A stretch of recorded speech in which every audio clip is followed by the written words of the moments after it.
Thank you for staying tuned. The federal government is exploring several options to achieve its diversification plan. Science, technology and innovation offers an option, and the Minister of State for Science and Technology, Barrister Mohammed Abdullahi, speaks about the plans for the sector.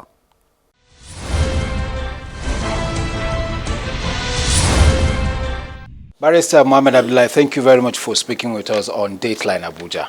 Thank you. You're welcome. You more than anyone else would know that Nigeria is still backward when you talk about science and technology. And so expectedly, the federal government is working to change that narrative. The task of initiating and perhaps executing projects that will take us to where we want is domiciled in your ministry.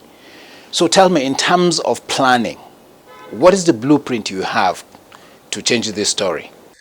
We have quite a number of research findings that are out there in our institutions.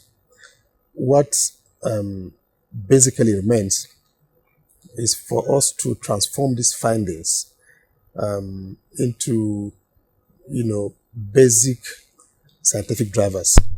Now, when we understand where we're coming from, which is lack of emphasis on STI, which is science, technology, and innovation, and then so much focus on humanities, and on the need for us to now rechannel our energy towards STI, because like we keep telling our compatriots, no nation moves ahead without STI. So like we said, it behoves on us to ensure and reposition the ministry and the country generally towards that. So how do we intend to do that? Now, first and foremost is to get the buy-in of the policymakers. With all due respect and with all due gratitude to Mr. President, he has signed the executive order number 5, which is to catapult our energy, towards repositioning STI in Nigeria. So in trying to reposition technology generally in the country, it's a collaborative effort of so many stakeholders, including the Nigerian Society of Engineers, including COREN, including architects, including so there are a whole lot of stakeholders in the industry that requires this collaboration, and we are synergizing with them to ensure that we focus on this. Then there are a number of policies we've churned out over the last 2-3 years by the Buhari administration, to do with the methanol policy, to do with the leather policy, biotechnology, etc. So all these are geared towards repositioning the country, towards arriving at that stage where we can say, yes, we are ready for the next revolution in technology. The methanol angle you brought is an interesting story I'd like us to talk about going forward. But yes, for now, the Ministry of Education, I'm sure once you talk about science and technology, you're looking at the education curriculum, how to get the young ones to embrace science and technology as courses in the beginning. Are there programs, are there policies to perhaps change this? What collaboration do you have with the Ministry of Education in this regard? Let me say that going forward, the Education Ministry is an important and integral partner, in our quest to get the young ones key into STEM, that is science, technology, engineering, and mathematics. Now, a number of programs have been outlined in collaboration with the Education Ministry towards that. We have the JET program, which is about Junior Engineering and Technicians Society. It targets, raw, young Nigerians, to take interest in sciences, mathematics, and engineering, so that they can grow, as drivers in this process. Of course, we have the Genius Science Olympiad, which we just attended recently, and Nigeria got the bronze in our participation. And then, of course, we have the Science Week. And then we have this science competition, that we do in collaboration with the Ministry of Education, which is essentially targeted at very young Nigerians. The essence is to drive them to, tickle their interests, as it were, to begin to look at sciences and technology as a course they can do with pleasure. So I think there's a general change in attitude towards science and technology now.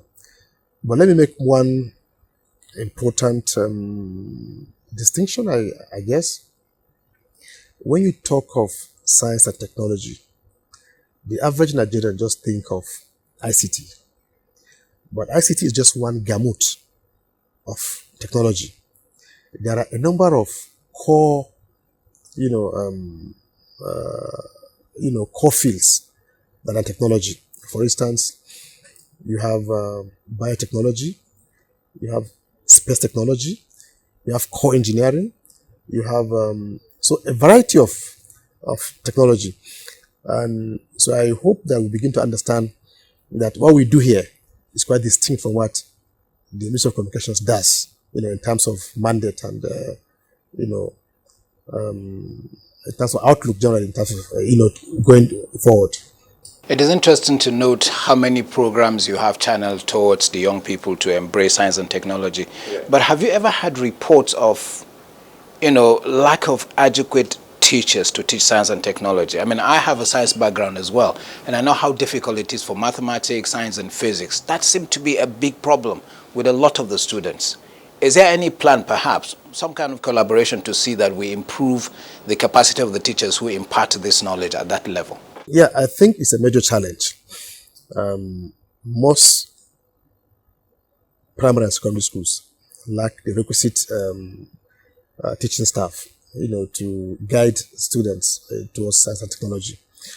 In my recent outing at the IJSO, on the sidelines of the IJSO competition in Doha, I was able to discuss with UNESCO, to collaborate, who are willing to collaborate with some states in the country as pilot, to see how they can train science teachers, to train students towards science and technology. So it's part of what we do, to collaborate with the Ministry of Education to ensure that enough teaching materials, enough teaching staff encouraged, to take to teaching, So to a large extent, much as we don't want to meddle into the effort of the Federal Ministry of Education, in terms of teacher recruitment, but we are also collaborating with them to ensure that so much emphasis is given towards science teachers in that direction. Talk to me about methanol development technology. That is an interesting issue for me, and I guess for so many people. Yes. Okay. The methanol policy is actually part of the diversification effort of the President Muhammadu Buhari administration to ensure that we move away from one single monoproduct in terms of our capacity for income. Well, we can only begin to count the gains of that game changer if it is implemented totally. Yes. Are you very optimistic? Do you see any challenges that might stop us from achieving our targets? No, at the moment, like I said, it's collaborative. We have about 3 to 4 ministries that are collaborating towards the implementation process. What we have at the moment is a kind of collaboration with the Ministry of Petroleum, the Ministry of Environment, and then the main ministry is driving the process, science and technology, and then I think the NNPC too.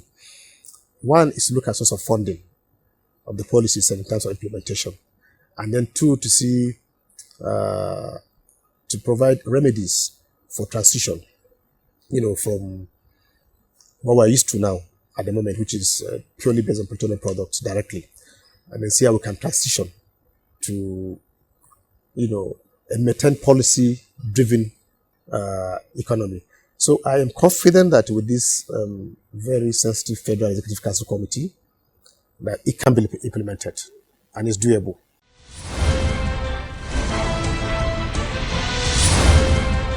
Thank you very much for staying with us. This is all we have time for on this week's episode of the program. But you can send your views and comments using the email address and Twitter handle on your screen. I'd like to also urge you to share with us anything happening within your locality. Don't forget, you can view the program on youtube.com/channelsweb/videos. Thanks again for staying with us. This is hoping you enjoy the rest of the day. I'm Ibrahim Adra. We'll see you again next time.